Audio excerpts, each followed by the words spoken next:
जो महारास है, महारास के प्रारंभ में एक शब्द से इसको शुरू किया गया कि भगवान पिता रात्रि शरदोत्फुल्ल मल्लिका वीक्षरन्तुम मनश्चक्रे योगी माया उपाश्रिता।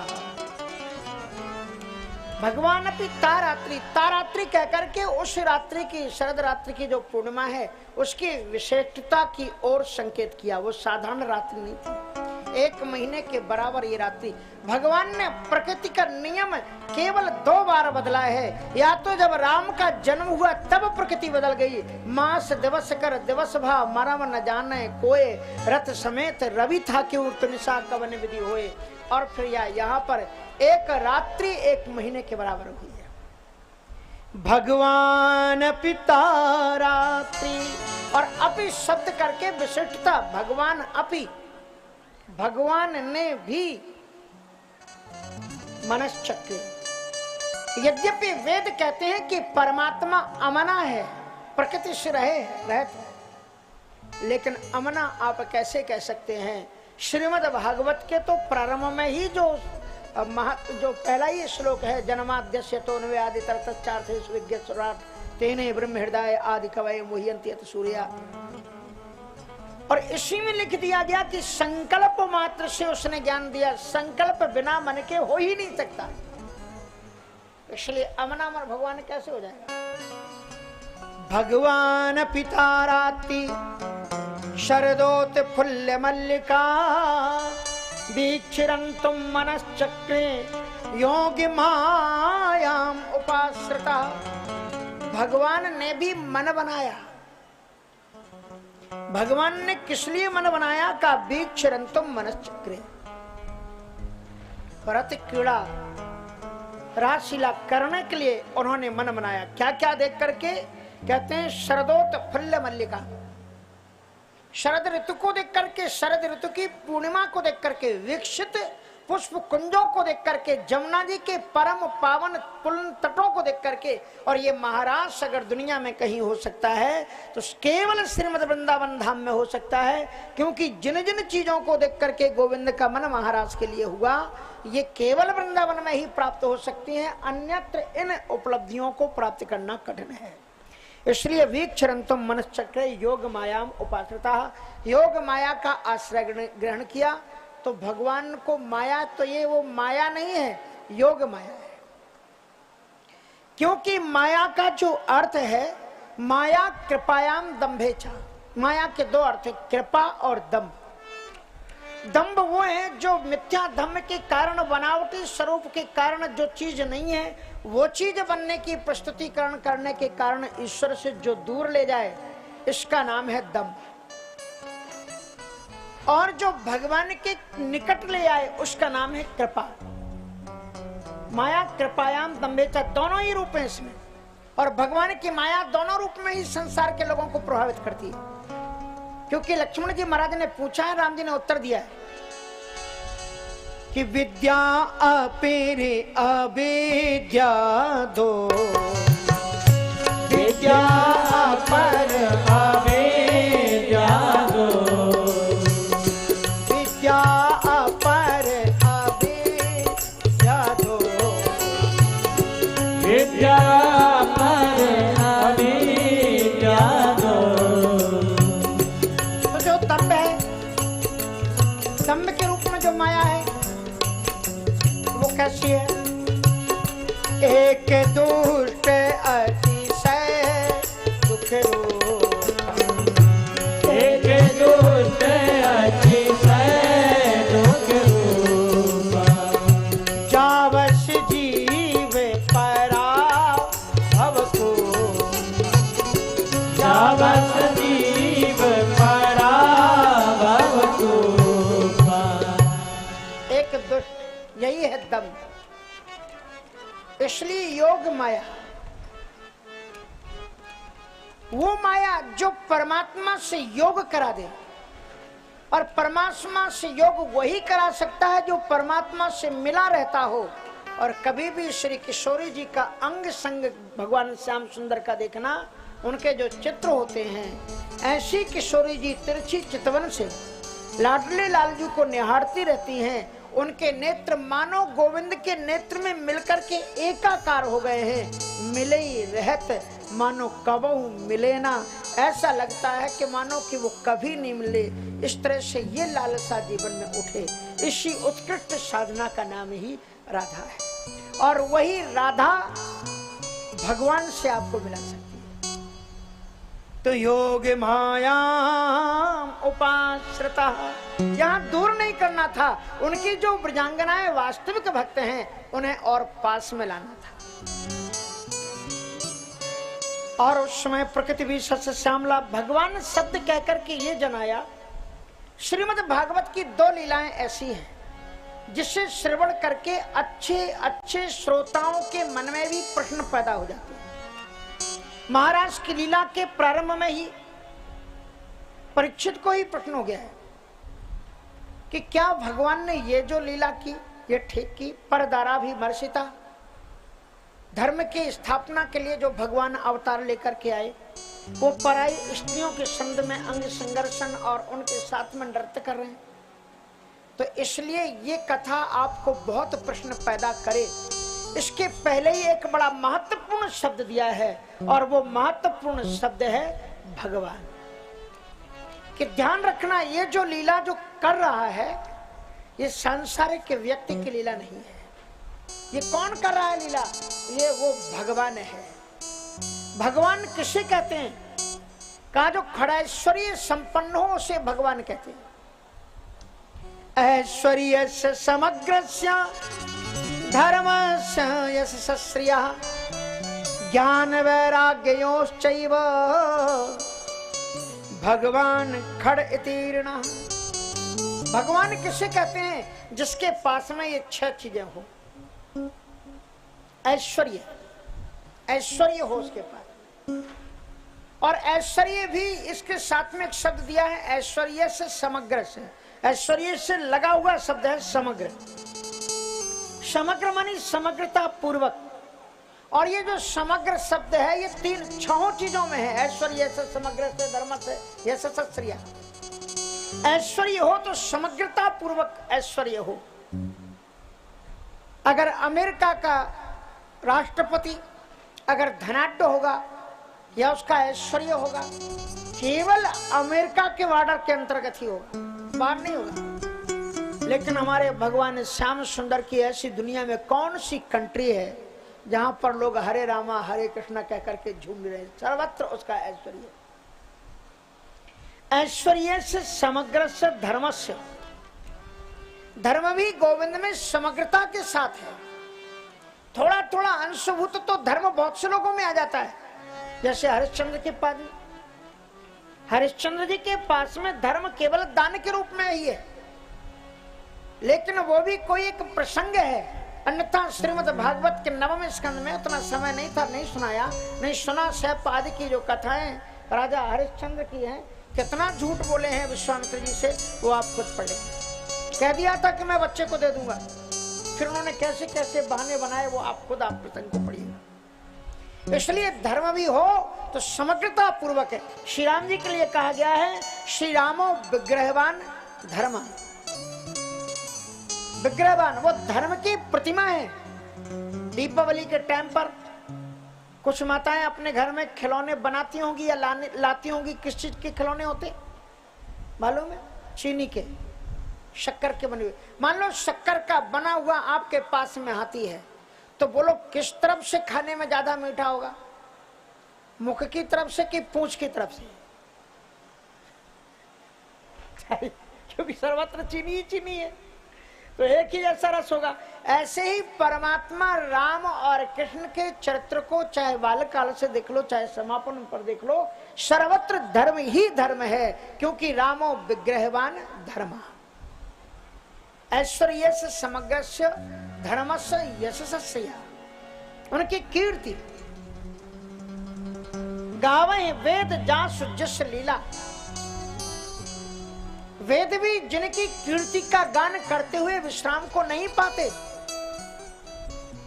वेदों ने कहा सहस्त्र शीर्षा पुरुषा सहस्राक्षः सहस्रपाद सभूमिगुं सर्वात्मप्रतिवाद्यतिष्ठद्दशाङ्गुलम्। ये जो 16 मंत्र हैं, प्रायकर विष्णु जी के जितने भी अवतार हैं, विष्णु जी समेत हिरण्यगर्भ आदि सभी का पूजन प्राय इन्हीं 16 मंत्रों से, इसलिए 16 है। ये सगुण रूप वर्णन है। इस मंत्र में कहते हैं सहस्त्र शिखा, उस परमात्मा के सहस्त्र सिर हैं। अब आप ये बताओ, जिसके सहस्त्र सिर होंगे उसकी आंखें कितनी होंगी?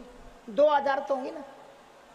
लेकिन ये मंत्र में एक ही बात बोल रहे हैं, सहस्त्र शिखा पुरुषा सहस्त्राक्षः, सहस्त्र ही उसके सिर है, सहस्त्र ही उसकी आंखें हैं, सहस्त्र पाद, सहस्त्र ही उसके पाद हैं। How is possible? अगर 1000 सिर होंगे तो 2000 तो पांव होना चाहिए। तो क्या मतलब हुआ? इसका मतलब यह है कि वेद भगवान ये नहीं कह रहे हैं कि 1000 उसके सिर है। वेद भगवान कह रहे हैं सहस्त्रों, हजारों उसके अजानों अणोरणीया नमः। सा एकदा भवति, सा द्विधा भवति, सा सप्तधा भवति, सा पंचधा भवति, सा बहुधा भवति। अनगिनत है। तो वेदों ने भी यहाँ पर जब हम काउंटिंग ना कर पाए तब नेति नेति कह वेद बखाना, इद मिथ्यम कह जाए न सोई। इसलिए वेदों ने भी कहा अनंत है, अनंत है परमात्मा। ऐसी श्री, ऐसा ऐश्वर्य उसका यश है। और श्री कैसी है? का श्री मानी होता है स्वरूपवान। तो परमात्मा स्वरूपवान कैसा है? दुनिया में सच्चिदानंद रूपा है, विश्वोत्पत्त्यादि। आज से हजारों वर्ष पहले, 5,500 वर्ष पहले जिन गोविंद को देख करके राधा ने अपने आप को उनके ऊपर न्योछावर किया था, 5000 वर्ष बाद में भी वो बूढ़ा नहीं हुआ, उसके स्वरूप का रंग नहीं बदला। तब भी मीरा कहती है, मेरे तो गिरधर गोपाल दूसरों ना कोई, जाके सिर मोर पखा मेरो पति सो। इसलिए परमात्मा का जो सौंदर्य है अद्भुत सौंदर्य। धर्म से यशस्या और ज्ञान, और ज्ञान ऐसा है कि आप भगवत गीता पढ़ लो। कोई भी शंकराचार्य जी, रामानुजाचार्य जी, ये जो वेदांत है ना, वेदांत में 3 चीजें होती हैं, उपनिषद, ब्रह्मसूत्र और भगवत गीता। और जो तीनों की व्याख्या करके अपने सिद्धांत की स्थापना कर दे वो नया संप्रदायाचार्य हो जाता है। चाहे श्रीमद शंकराचार्य जी हो, चाहे रामानुजाचार्य, चाहे रामानंदाचार्य, चाहे वल्लभाचार्य जी, चाहे चैतन्य महाप्रभु जी, इन सभी ने भगवत गीता पर अपने अपनी टीकाएं प्रस्तुत की है। तो सोचो ज्ञान कितना अनंत है। गीता सुगीता कर्तव्य के मन नहीं शास्त्र विस्तरी, अद्भुत है भगवत गीता। और ऐसी भगवत गीता में उनके ज्ञान को देखा जा सकता है कि कैसा ज्ञान। या फिर आप श्रीमद् भागवत में देखें तो 11वें स्कंद में जो वो ज्ञान दिलवा रहे नारद जी के माध्यम से, उसको आप देखिए।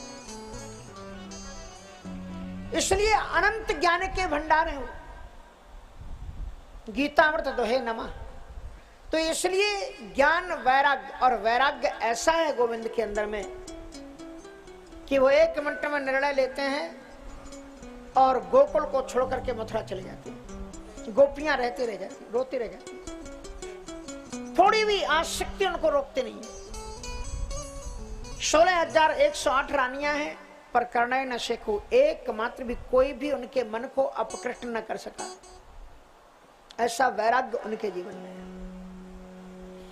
वे उस मथुरा को भी एक पल में छोड़ करके द्वारका चले गए, कोई भी फर्क नहीं पड़ा। महाराष्ट्र में ये 6 चीजें विद्यमान है। इसमें ऐश्वर्य है, भगवान का ऐश्वर्य दिखाया गया है कि भगवान कितने रूप धारण कर लेते हैं। इसमें धर्म है, महाराष्ट्र में धर्म से रहत नहीं। जीव का जो धर्म है, वास्तविक धर्म के परमात्मा के ही सानिध्य में रहे, वो धर्म की स्थापना इसमें की गई। ऐश्वर्य से, समग्र से, धर्म से, यश से, यश है, कीर्ति है, ज्ञान है, वैराग्य है। आप चिंतन करो, ये महाराज अगर सांसारिक विषय होता तो इसको सुना कौन रहा है, पहले तो आप ये जान लो। ऐसा महापुरुष इस महाराज की कथा को सुना रहा है जिसके शरीर पर एक धागा भी नहीं है, एक भी सूत्र नहीं है, निर्वस्त्र है। ऐसा विकार से परे महापुरुष इस कथा को सुना रहा है और श्रवण कर रहा है। जो 7 दिन के अंदर में मृत्यु का संकल्प लेकर के बैठा हुआ है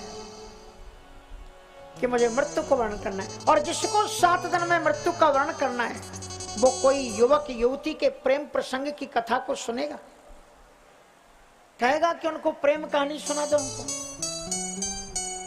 इसलिए ये भगवान आत्मा और परमात्मा की विशुद्ध रासमय लीला है, इसको वासना की दृष्टि से कभी मत देखना। इसलिए इस लीला के प्रारंभ में इसके पहले एक लीला हो चुकी है और उस लीला का नाम है चीरहरण। चीरण मानी जो शरीर स्थूल और सूक्ष्म दोनों शरीर, चीर मानी ये जो आत्मा है इसके ऊपर ये शरीर का पर्दा पड़ा हुआ है और ये शरीर ही केवल स्त्री और पुरुष है, आत्मा के रूप में सभी एक है। इसलिए आप अगर कथा में बैठते हो, अगर आप भगवान के दर्शन में जाते हो, भक्ति में बैठते हो, तो आप भूल जाओ एक पल के लिए कि आप स्त्री हो या पुरुष हो। और अगर आपको ये ध्यान है कथा में बैठ करके भी कि मैं स्त्री हूं, हाँ कथा में भी लोग राम राम राम राम, तो कहने का तात्पर्य ये होता है कि इसमें जब आप बैठो तो आप भूल जाओ कि आप स्त्री हो या पुरुष हो, परम तत्व में आप ठहर जाओ। तो भगवान पिता रात्रि, इसमें वसंत ऋतु आया। तदोडु राजा ककुभा करे, तदोडु राजा ककुभा करे मुखम, प्राच्याविलिं पन नरुणेन सन, प्राच्याविलिं पन नरुणेन संतमयी, साचरखिणी उदगाच्छ ताम्रजन, साचरखिणी उदगाच्छ ताम्रजन, प्रिय प्रियाया एव दीर्घदर्शना, प्रिय प्रियाया एव दीर्घदर्शना, कहाँ वसंत ऋतु रही लुभा, कहाँ वसंत ऋतु रही लुभाई। रास पंचाध्यायी पढ़ो या रामचरितमानस का पुष्पवाट का प्रसंग पढ़ो, दोनों में ही काम को चैलेंज है। उसमें भी मानहु मदन दुंदुभी दीन्ही मनसा विश्व विजय कहाँ कीनी, और यहाँ पर भी ये काम की ही लड़ाई है। नारद जी की प्रेरणा से काम भगवान के पास आया, भगवान ने मुहूर्त दे दिया कि आ जाओ। काम ने कहा कौन सा युद्ध लड़ोगे, किलेबंदी का या मोर्चेबंदी का? बोले ये कैसा होता है? कहा मोर्चेबंदी का मतलब ये होता है जैसे कुरुक्षेत्र की तरह एक मैदान निर्धारित किया जाए, दोनों सेनाएं आमने सामने खड़ी हो और शंख बजे, उसके बाद में युद्ध शुरू हो। इसका नाम है मोर्चेबंदी। और किलेबंदी का मतलब यह है कि जब राजा कोई किले में पूर्ण तरह से सुरक्षित दरवाजे बंद करके बैठा हुआ हो और उसके ऊपर कोई अटैक करे। बोले इसका मतलब क्या हुआ? कहा यदि कोई योगी जब तब संयम यम नियम आसन प्राणायाम प्रत्याहार धारणा और ध्यान और उसके बाद समाधि के किले में बैठ गया हो और उसके अंदर काम प्रवेश करके उसके मन में चित्रवृत्ति में वासना पैदा कर दे और उसकी साधना छूट जाए, ये तो किलेबंदी का युद्ध है। और मोर्चेबंदी का मोर्चेबंदी का मतलब ये कि तमाम अनगिनत स्वरूपवान स्त्रियों के बीच में भी रह करके भी जब व्यक्ति के जीवन में वासना का एक भी संचरण ना हो, इसका नाम है मोर्चेबंदी का युद्ध। काम ने कहा ये छोरा देखने में छोटा है लेकिन कुछ समझदार ही लग रहा है, सोचा इससे हल्का फुल्का युद्ध करना, थोड़ा सा कठिन युद्ध करना ठीक नहीं, का मोर्चे ही बंदी का ठीक है। तो ठीक है, मोर्चेबंदी में तो फिर रात्रि निश्चित की गई, समय और स्थान निर्धारित किया गया। शरद पूर्णिमा की ऋतु, इत्थम शरद स्वच्छ जलम पदमाकर। शरद ऋतु क्यों? क्योंकि शरद ऋतु में काम का अधिक विस्तार होता है। इसलिए इसको शरद कहा गया है, क्योंकि इसमें काम रह रह करके बाण छोड़ता है। शरम ददाती इति शरदा, इसलिए शरद ऋतु। भगवान ने कहा हम तुमको जो पसंद ऋतु है उसी ऋतु में हम आएंगे नहीं। बाद में कहो हम तो कमजोर थे और हम हार गए। वसंत ऋतु का आगमन हुआ। तदोड़ु राजा कक्वा कलर मुखम प्राच्या विलंपन नरुणे संतमयी सात चरखणी नाम उद्गा छचो मृजन प्रिय प्रियाया एवं दीर्घ दर्शना। और अद्भुत भगवान श्याम सुंदर ने बांसुरी बजाई है।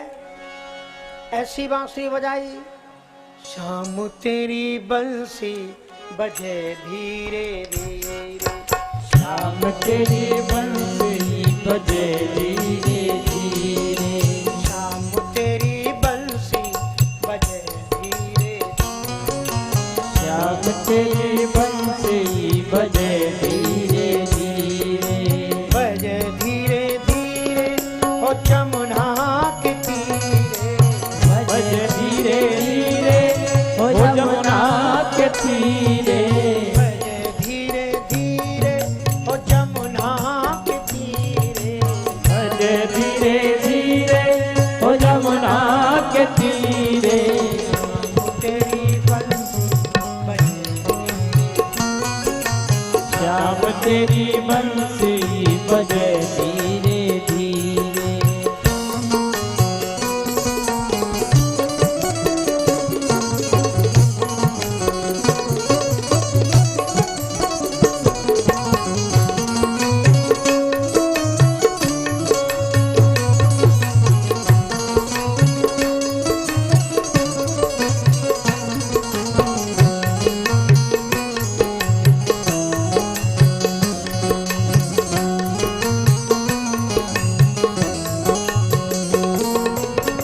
दृष्ट्वा कुमुदिवन्ते मखण्डमण्डितं, दृष्ट्वा कुमुदिवन्ते मखण्डमण्डलं रमाननाभं नवकुङ्कुमारुणं, नमानमावं नवकुङ्कुमारं, वनं सतते कोमलगोभिरं, वनं सतते कोमलगोविरञ्जितं,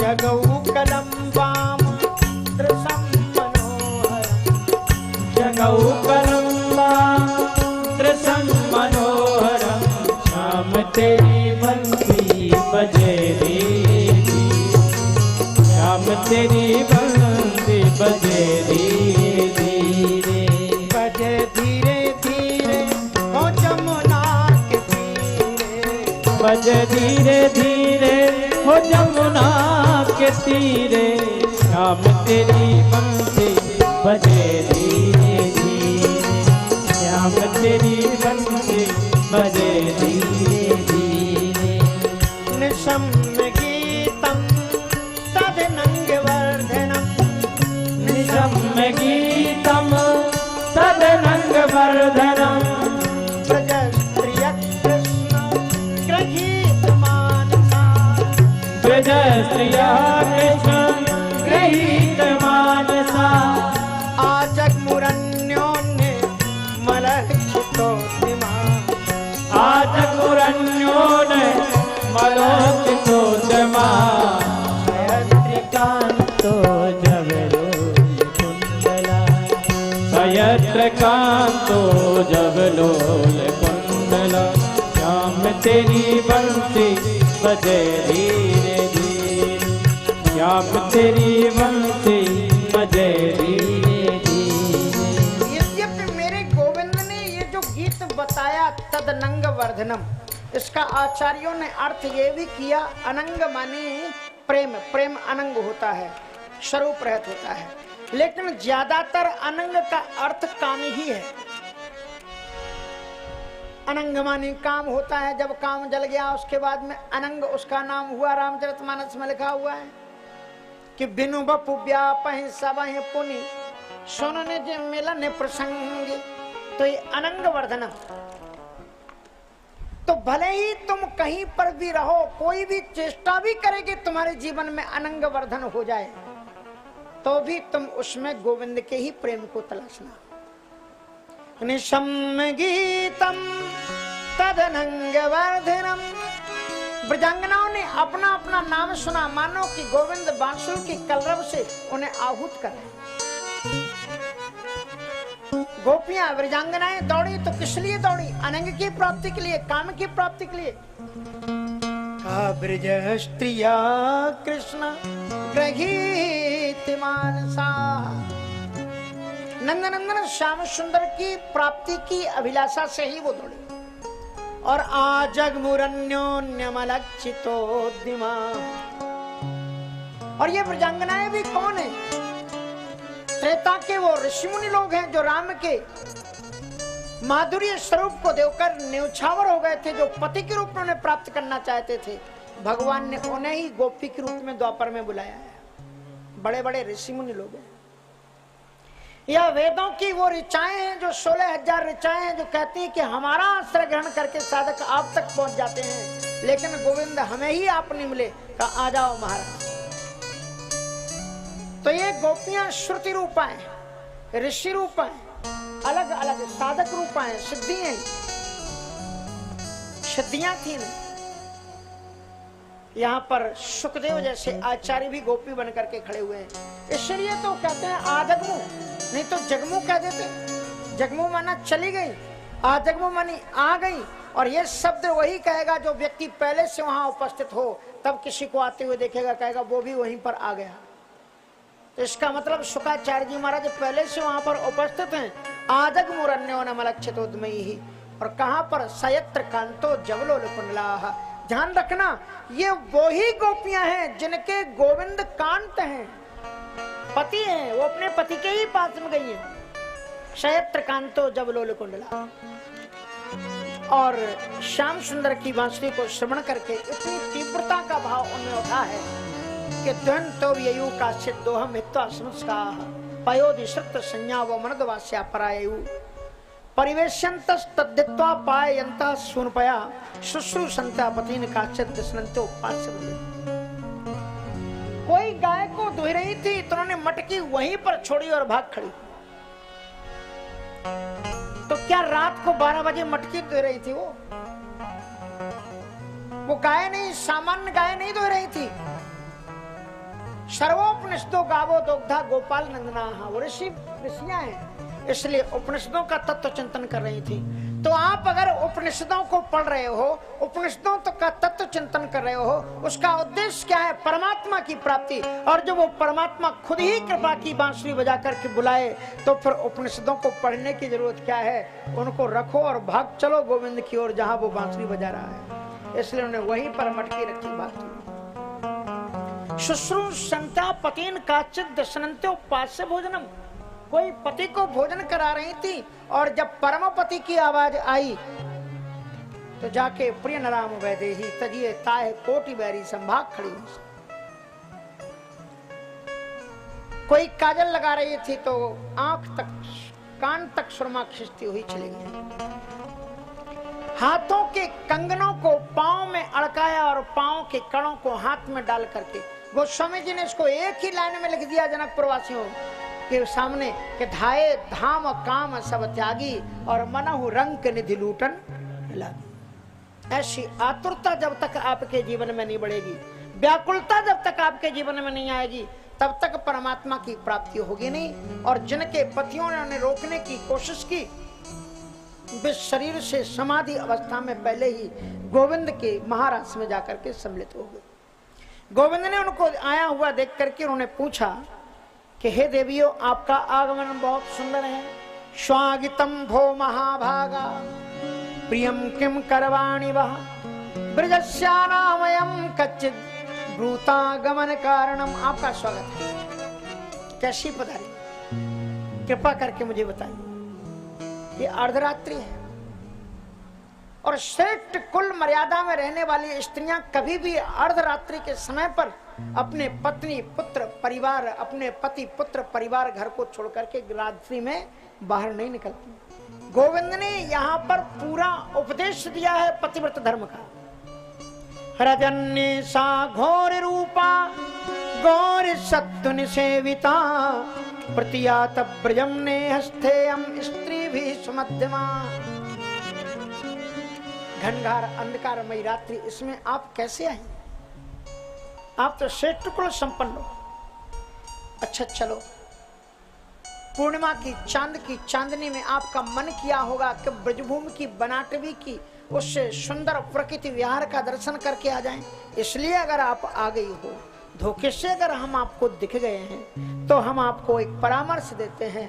दृष्टम वनम सुकुमितम, दृष्टम वनम कुसुमितम, राकेश कर रंजितम, यमुना नील नीलय तरु पल्लव शोभितम। अगर आपने ये सुशोभित पुष्पों से वन को आपने देख लिया है, ऐसा वन राकेश कर रंजितम, चंद्रमा के किरणों के द्वारा जो सुशोभित हो रहा है, अभिसिंचित किया जा रहा है, अगर आपने देख लिया है, तो देवियों आपसे प्रार्थना है कि आप अपने अपने घर लौट जाओ। क्योंकि शास्त्र कहता है भर्तु शुश्रूषणम स्त्रीणाम परो धर्मो हेमाया तदबंधूनाम च कल्याणम प्रजानाम चानुपोषणम। गोस्वामी जी इसी श्लोक का अनुवाद करते हैं कि कहीं धर्म एक वृत्ति ने मां काये बचन मन पति पति प्रेम। एक धर्म एक वृत्ति ने मां काये बचन मन पति पति प्रेम। स्त्री का एक धर्म, एक नियम, एक पूजा, मनसा वाचा कर्मणा, पति की सेवा। और पति कैसा भी क्यों ना हो, दुःशीलो दुर्भगो वृद्धो जड़ो रोग्य धनो पिबा पति स्त्री तब्यो लोके सुभिर पात की। गोस्वामी जी लिखते हैं कि वृद्धि रोगे बसे जड़ धन हीना, वृद्धि रोग बस जड़ धन हीना, अंधे बधिर को भी वृद्धि रोग बस जड़ धन हीना, अंधे बधिर को भी अति दीना। ऐसे पति कर किए अपमाना, ऐसे पति कर किए अपमाना, नारी पाए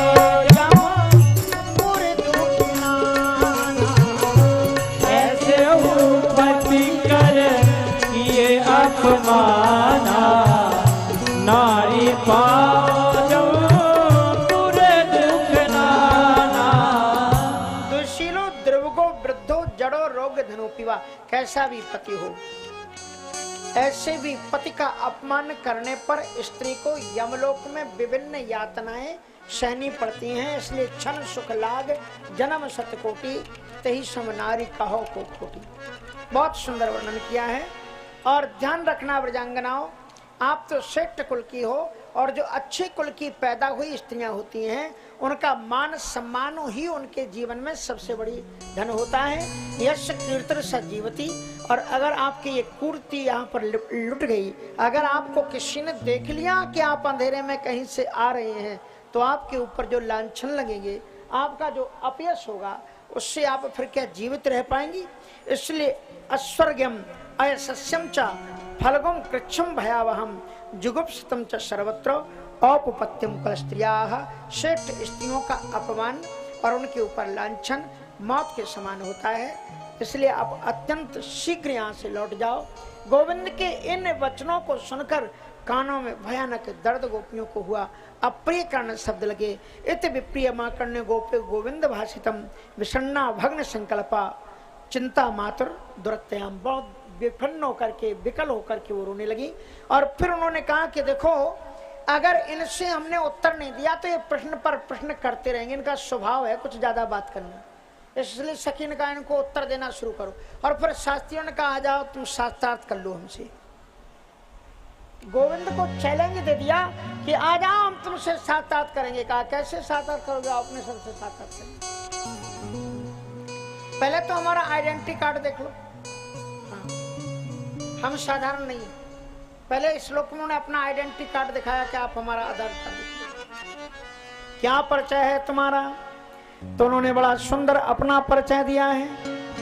कामैवं विभोर हति भवान गदितुं न संशयम् संत्यज्य सर्व विषयांस्तम पाद मूलम भक्ता भजस्व दुर्वग्रहमात्यजास्मान् देवो यथादि पुरुषो भजते मुमुक्षु। माँ एवं विभोर हति भवान गदितुं न संशयम्। आप तो नंदनंदन हो ना। नंद बाबा तो बड़े दयालु अहिंसक हैं, और आप अहिंसक कैसे बने। ऐसे कठोर आपको शब्द नहीं बोलने चाहिए। जो साधक, जो यति, जो सन्यासी, गोपियों ने अपनी उपमा सन्यासियों से दी है। और ये कोई बड़ी बात नहीं। नारद जैसा संत कहता है प्रमाणम तत्र गोपिका सा तस्मिन् परम प्रेम रूपा भक्ति अमृत स्वरूपाचा और प्रमाणम तत्र गोपिका। इसलिए उन्होंने बड़ी सुंदर बात कही कि माँ एवं विभोर हति भवान गदितुम।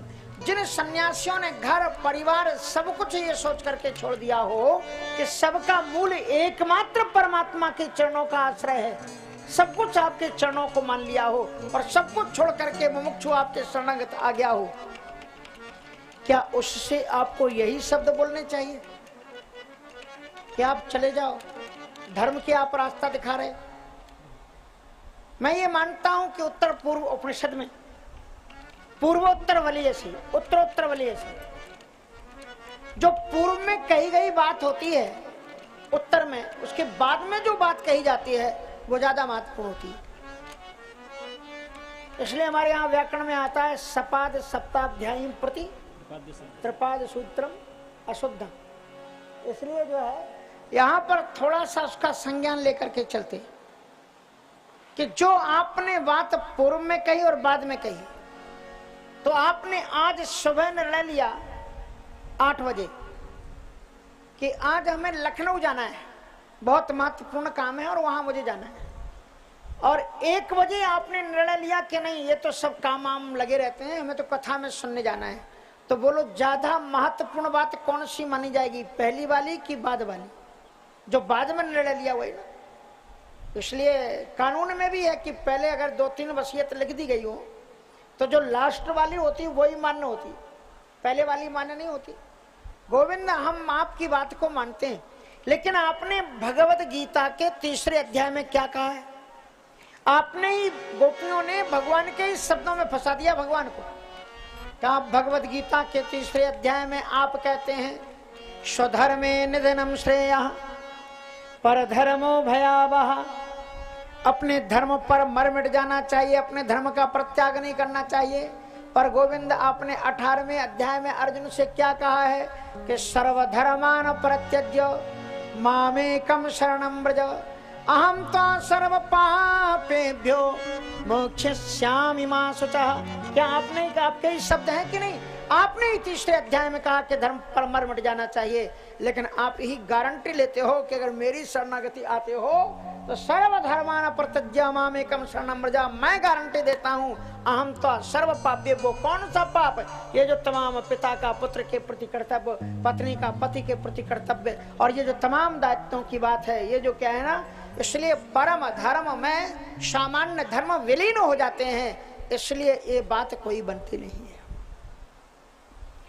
और फिर सखियों ने बड़ी सुंदर बात कही है कि यत पत्य पत्र स्वेदामनुवृत्तिरंग स्त्रीणाम स्वधर्म इति धर्म विदा त्वयोक्तम अस्तेव में तदुपदेश पदे त्वयि से प्रेष्टो भवास्तनुवृताम किल बंधुरात्मा। अपने पति धर्म से संदर्भित जो जो बातें कही हैं वो बिल्कुल आपने ठीक कही। पतिव्रत धर्म का आपने बिल्कुल निरूपण सही किया है, लेकिन वो सारे धर्म आप में ही परिलक्षित होते हैं, क्योंकि हमारे पति आप ही हैं। इसलिए आपने ठीक कहा, कुर्वन्ति ही त्वयि रतं कुशलास्व आत्मा नित्य प्रिय परिसुता देवीरात्रि। जो दिन रात अहर्निश से केवल आप में ही रति करता हो, आप में ही प्रेम करता हो, उसको कौन पति, कौन से पुत्र, सब कुछ मेरे सर्वस्व आप ही है। तन्नः प्रसीदि परमेश्वर मास्म चिंद्या आसाम्भृतां त्वयि चिरादरविंद नेत्र चित्तम सुखेन भवताप। तो उन्होंने बड़ी सुंदर बात कही, तन्ना प्रसिद्ध परमेश्वर मास्म छंद।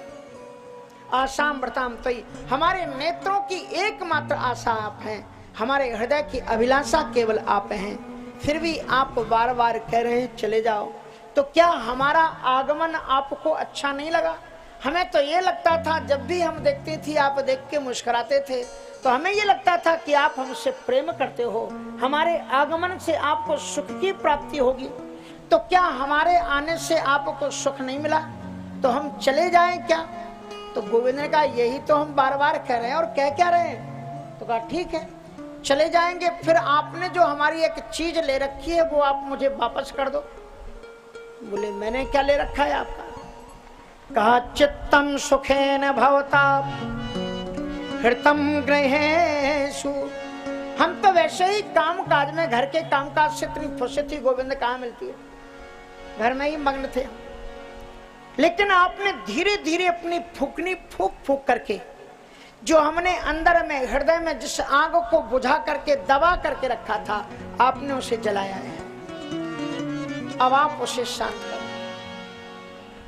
क्या तुम आरोप लगा रहे हो मेरे ऊपर के घर जला दिया, तो ये ले लिया, वो क्या किया मैंने? कहा कि हाँ ये जो फुकनी है ना, ये आपकी बांसुरी, ये क्या है? हे गोविंद, ये बांसुरी आपकी फुकनी तो है, इससे ऐसी बजाते हो, ऐसी बजाते हो कि अंतर मन का अनुराग आपके प्रति तरंगायित हो जाता है। तो आपने इस बांसुरी को बजा बजा करके हमारे चित्त को अपने वश में कर लिया, अपने पास आपने रख लिया है। और अगर चित्त के बिना अगर हम घर जाएं भी, तो हम घर जाके क्या करेंगे? इसलिए जो आपने चित्त, अब देखो पुराने जमाने में अग्नि कैसे रखते थे? माचिस नहीं होती थी। आज से 70-80 वर्ष की पुरानी माताओं के पास में माचिस नहीं होती थी, तो अग्नि कैसे जलाते? चूल्हे के अंदर में ही राख के अंदर आग को दबा करके रख देते थे। सुबह फिर जब चूल्हा चेताना होता था तो बारीक बारीक लकड़ियां उसके ऊपर रख करके फिर उसको सुलगाते थे, फिर धधकाते थे।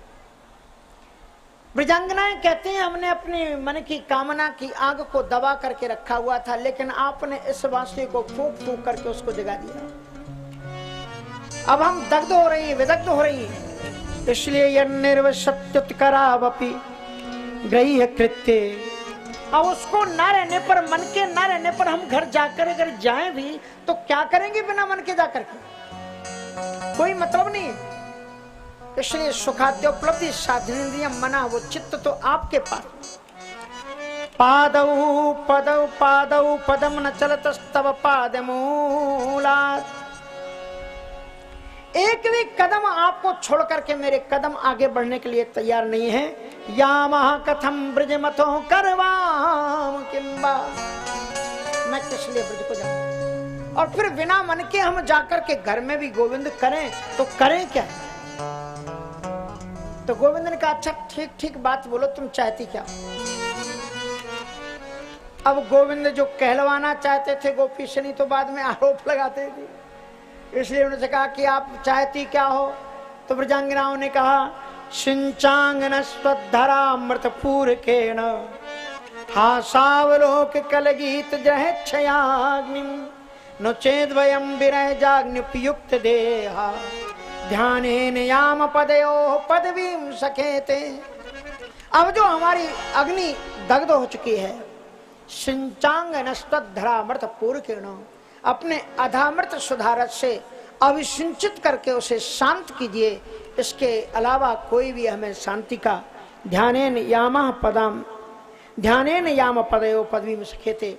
जब उन्होंने ये बात कही, भगवान खिलखिला करके हंस उठे, कहा यही तो हम आपके मुखारबिंद से सुनना चाहते थे। और उसके बाद में भगवान श्याम सुंदर उनके साथ में इति विकल्पताम तासाम सत्ता योगेश्वरेश्वरः प्रहस्य सद्यम गोपी रात्मा रामो रविरमत। जब उन्होंने गोपियों को रोते हुए देखा तो पास आ गए, उनके आंसुओं को पूछा और कहा हम तो आपके प्रेम की परीक्षा ले रहे थे।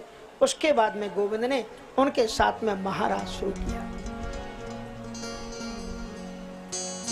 अद्भुत दिव्यतम ऐसा महाराज उनका हुआ कि जिधर देखो उधर श्याम सुंदर के अतिरिक्त कुछ दिख ही नहीं रहा था। निकुंज में विराजे घनश्याम विराजे, कुंज में विराजे घनश्याम राधे राधे, विराजे घनश्याम राधे। सभी लोग ताली देते भाव से। में विराजे घनश्याम राधे राधे, घनश्याम राधे राधे, घनश्याम राधे राधे, घनश्याम राधे राधे, घनश्याम राधे राधे, श्याम राधे राधे, घनश्याम राधे राधे, घनश्याम राधे राधे, घनश्याम राधे राधे, कुंज में विराजे घनश्याम राधे राधे, निकुंज में विराजे घनश्याम राधे राधे।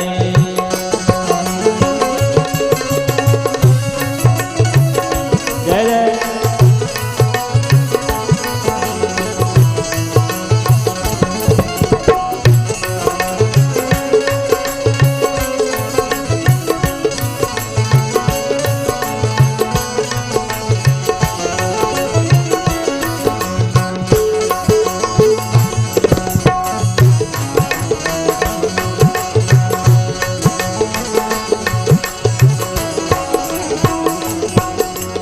वृंदावन में राधे राधे, वृंदावन में राधे राधे, बरसाने में राधे राधे, बरसाने में राधे राधे, जतिपुरा में राधे राधे, जतिपुरा में राधे राधे, गोकुलिया में राधे राधे, गोकुलिया में राधे राधे, राधे राधे राधे श्याम से मिला दे, राधे राधे राधे, तू श्याम से मिला दे, कुंज में विराजे घनश्याम राधे राधे, निकुंज में विराजे घनश्याम राधे राधे।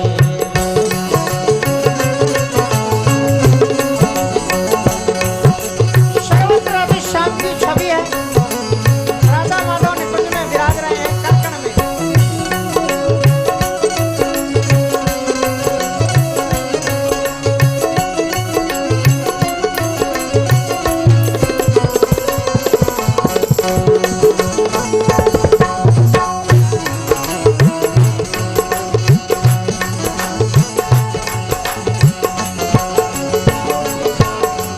परिक्रमा में राधे राधे, परिक्रमा में राधे राधे, ब्रज चौरासी राधे राधे, ब्रज चौरासी राधे राधे, यमुना तट पे राधे राधे, यमुना तट पे राधे राधे, बंसी बट पे राधे राधे, बंसी बट पे राधे राधे, राधे राधे राधे से मिला दे, राधे राधे राधे, तू श्याम से मिला दे, कुंज में विराजे घनश्याम राधे राधे, निकुंज में विराजे घनश्याम राधे राधे।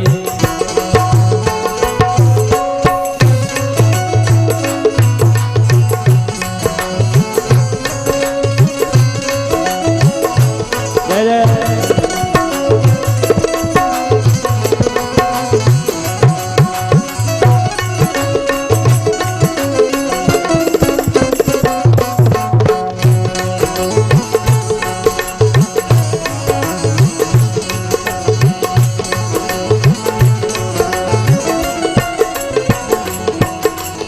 वीणा बोले राधे राधे, वीणा बोले राधे राधे, शहनाई बोले राधे राधे, शहनाई बोले राधे राधे, तबला बोले राधे राधे, तबला बोले राधे राधे, मृदंग बोले राधे राधे, मृदंग बोले राधे राधे, राधे राधे राधे तुम श्याम से मिला दे,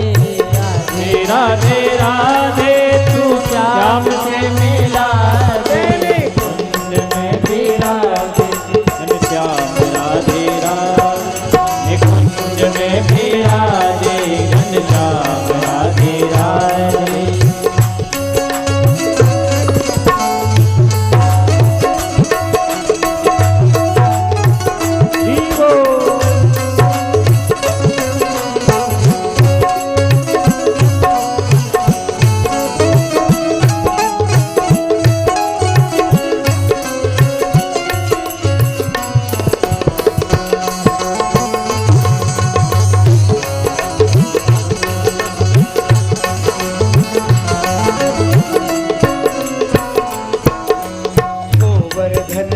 राधे राधे गोवर्धन में राधे राधे गाँव में राधे राधे गाँव में राधे राधे मथुरा जी में राधे राधे मथुरा जी में राधे राधे गली गली में राधे राधे गली गली में राधे राधे राधे राधे श्याम से मिला दे राधे राधे राधे तू श्याम से मिला दे घनश्याम राधे राधे कुंज में विराजे घनश्याम राधे राधे राधे कुंज में विराजे घनश्याम राधे राधे।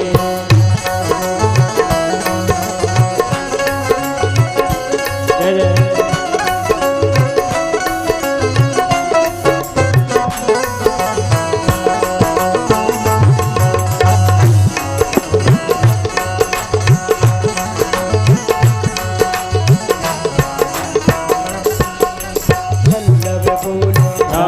राधे राधे राधे राधे वैष्णव बोले राधे राधे वैष्णव बोले राधे राधे रही बोले राधे राधे रही बोले राधे राधे रोम रोम में राधे राधे रोम रोम में राधे राधे राधे राधे तू श्याम से मिला दे राधे राधे राधे तू श्याम से मिला दे कुंज में विराजे घनश्याम राधे राधे कुंज में विराजे घनश्याम राधे राधे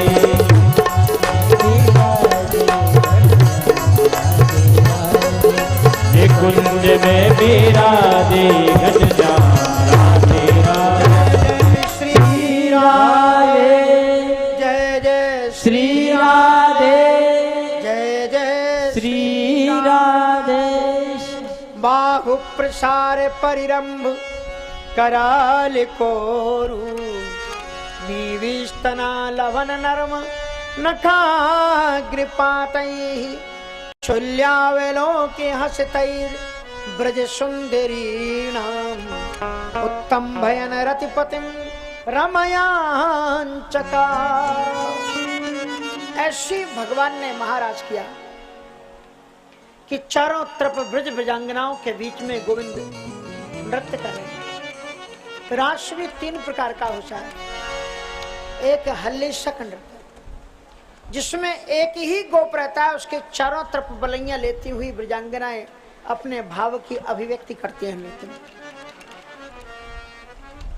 और एक जो दूसरा होता है देव देव, उसमें एक गोपी के ऊपर गोविंद का एक हाथ है और एक हाथ दूसरी गोपी के हाथ में है। और जो महाराज की चरमोत्कृष्ट स्थिति है उसमें एक ही गोपी और केवल गोविंद है, उसके अलावा कोई नहीं है। जित देखो तत श्याममयी है। आपने कभी पंखे को देखा होगा तो तीन पत्तियां उसकी होती हैं, लेकिन जब वो चलने लग जाता है तो उनकी पत्तियों को पहचानना फिर आपके लिए मुश्किल है। वो एक ही रंग में अभिपूर्णित हो जाती है। उसी प्रकार से गोविंद और जो ब्रजांगनाएं नृत्य करती हुए एकाकार हो गई, उनमें कोई भेद नहीं रह गया।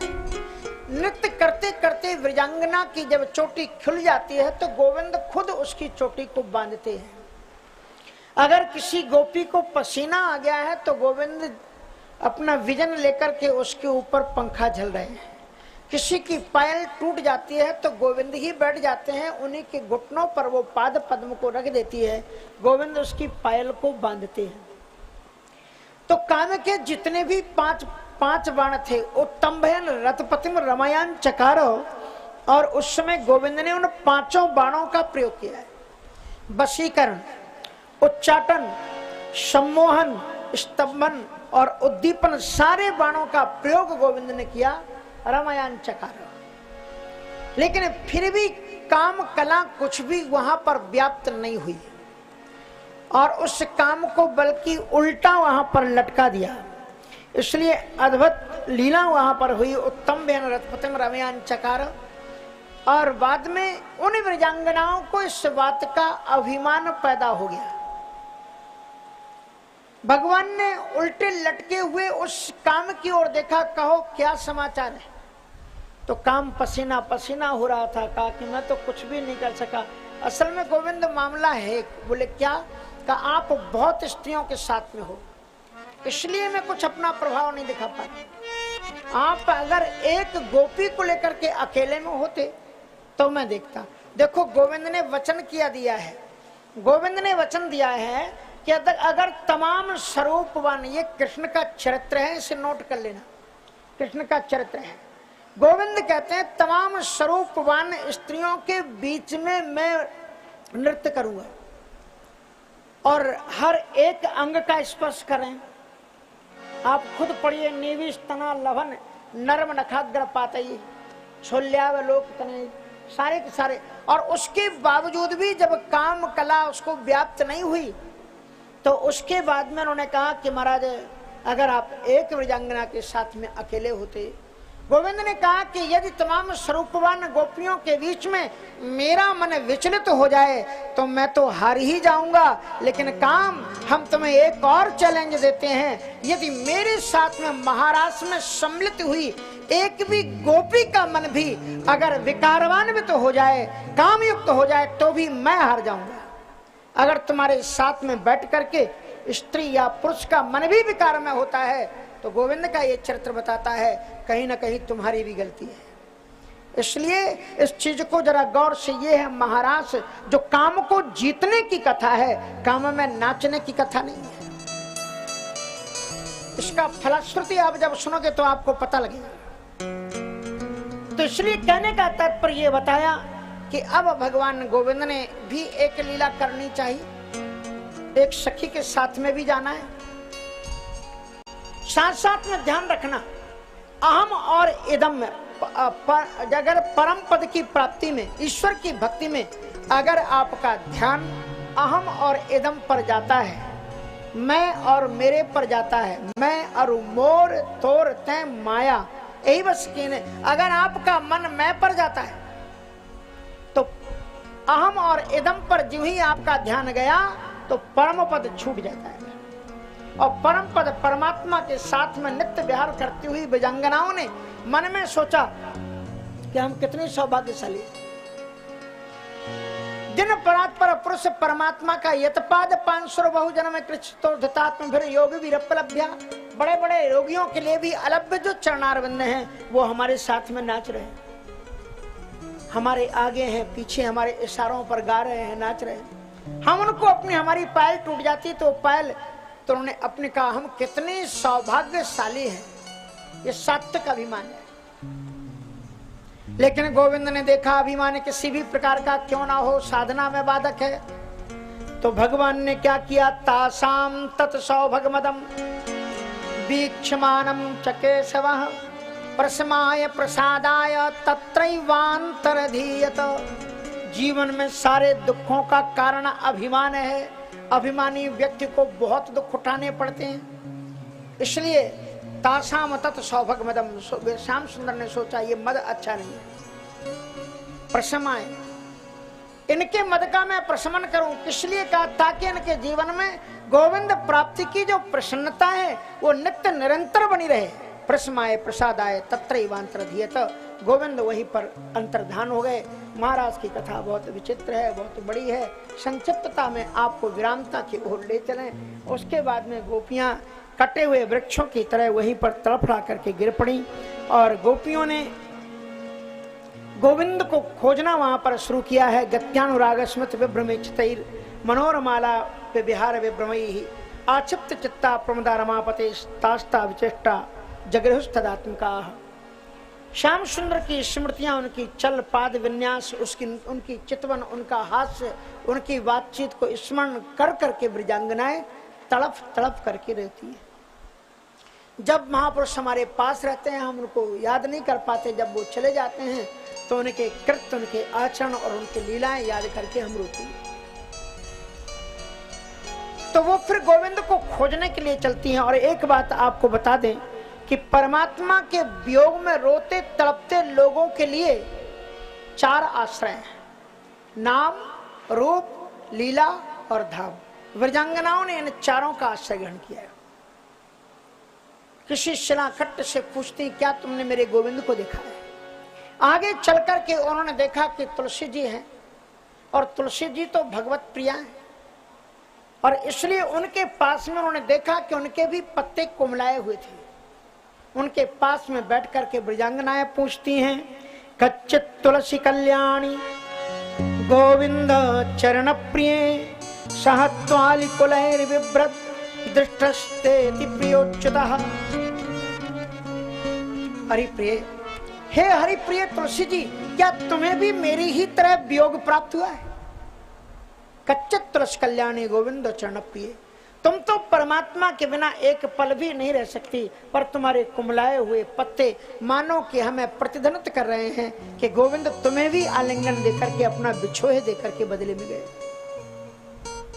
रोती तड़पती लता पताकाओं से वियोग करती हुई आगे चली हैं, और उन्होंने वहां पर इत्युन्मत्त वचो गोप्या कृष्णान वेतन कातराः लीला भगवतस्तास्ता हेन चक्रस्तदात्मिकाः। भगवान श्याम सुंदर की लीला ही करने लग जाती है। रामचरितमानस में वर्णन आता है कि कागभूषण जी महाराज खेलने जाते हैं, तो जो राम का भक्त है वो खेल क्या खेलता है मालूम? क्या खेलते हैं कागभूषण जी महाराज? रामचरितमानस में पढ़ा है, बताओ जी।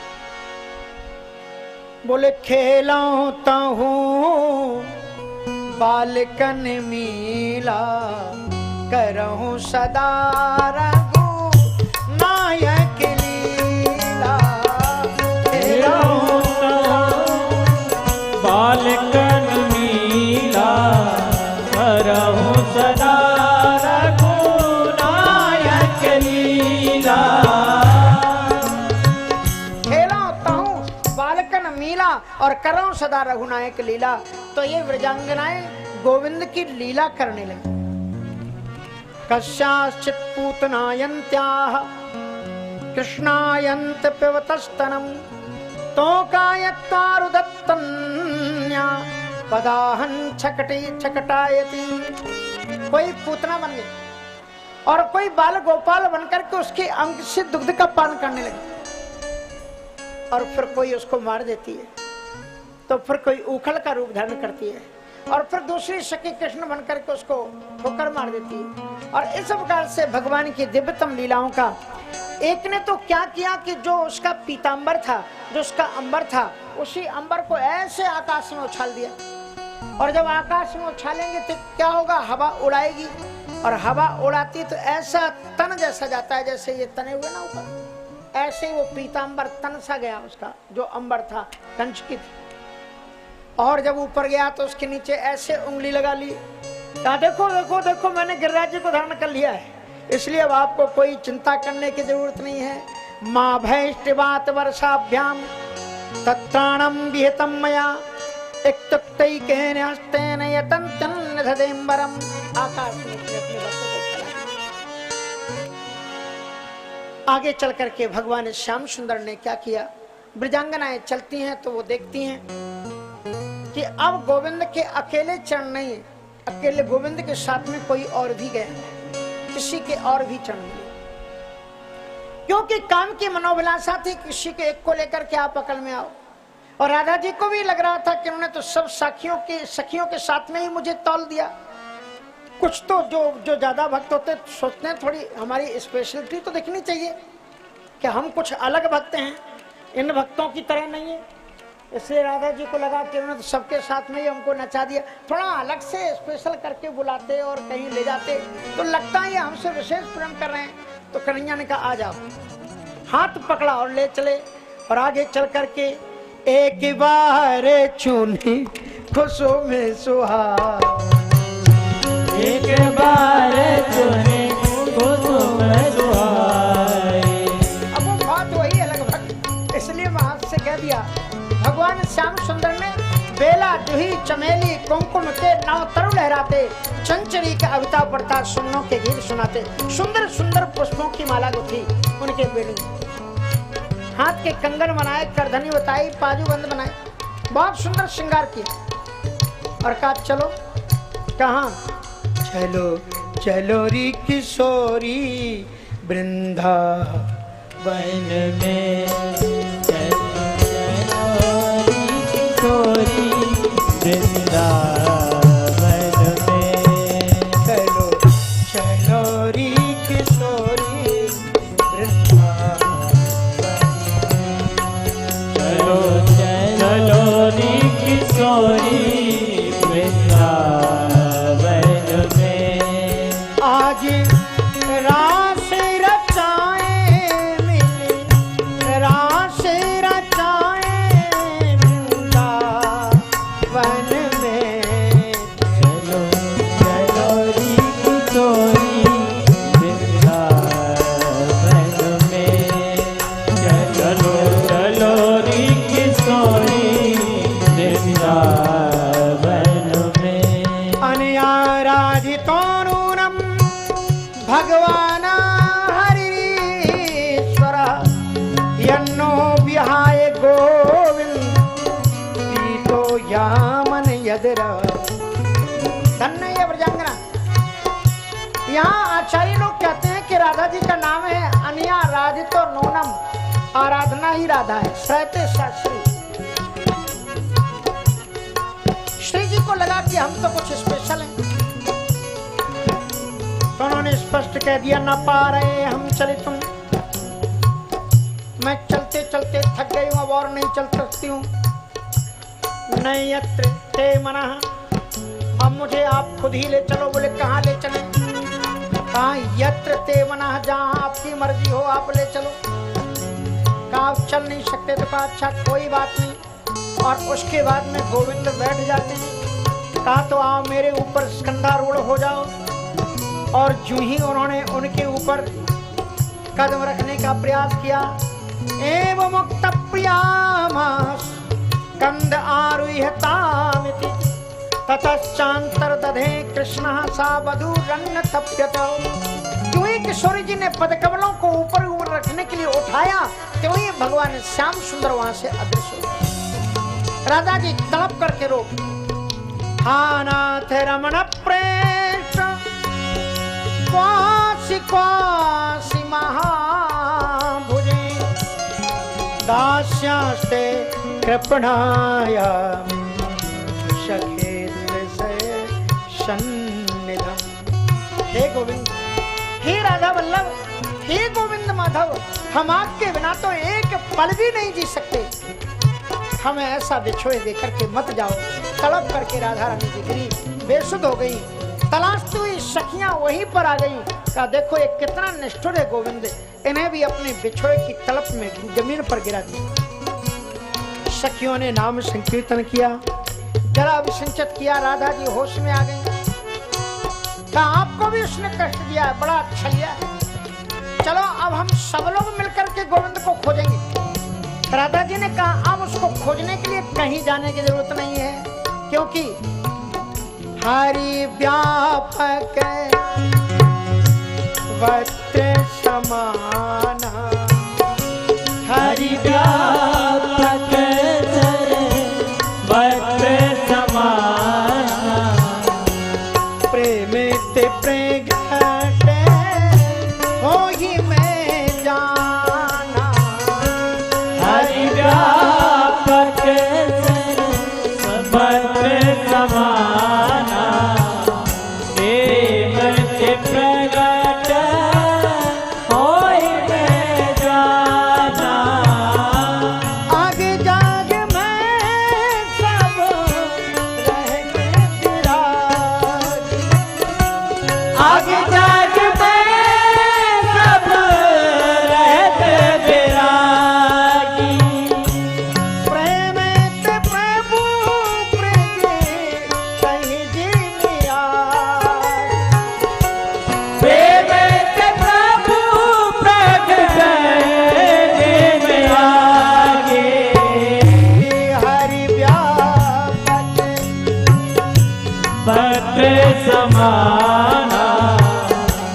प्रेम ते प्रगट होई मैं जाना।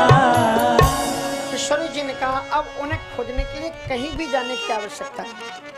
वो हमसे दूर नहीं है, हमारे ही आसपास में, लेकिन वो हमसे मिलना नहीं चाहते, इसलिए वो छुप रहे हैं।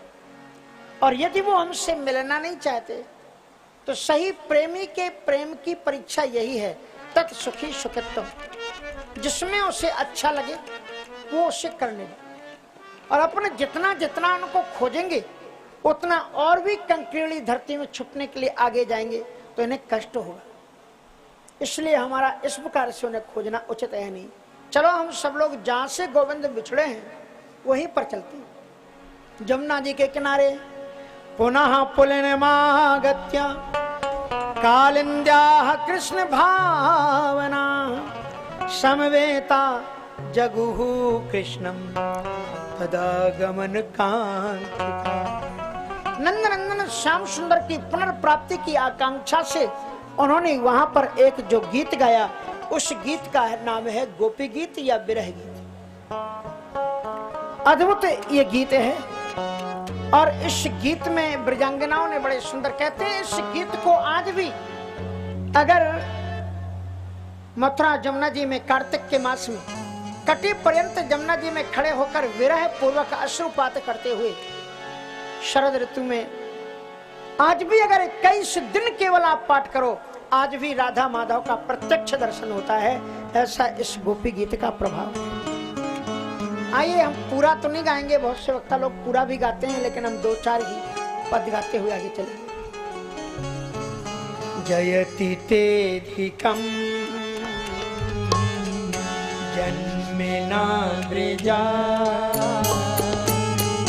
शयत इंदिरा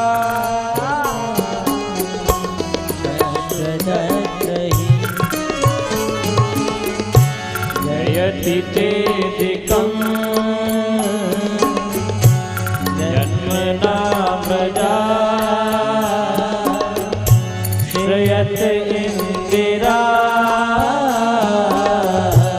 शश्वदत्रहि।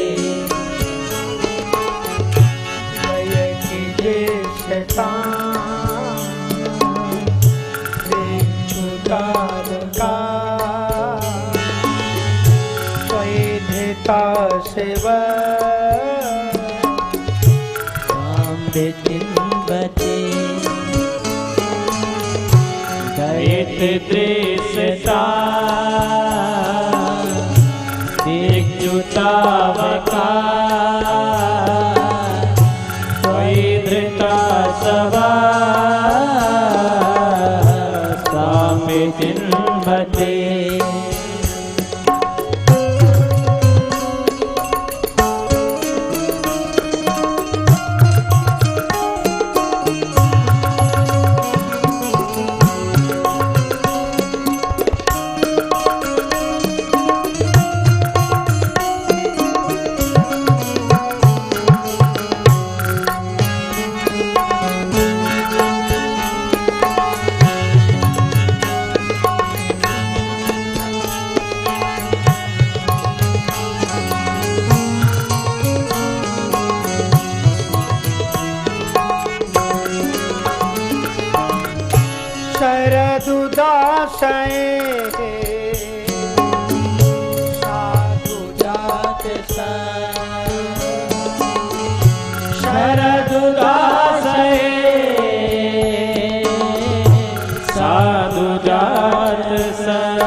शुल्क दासिका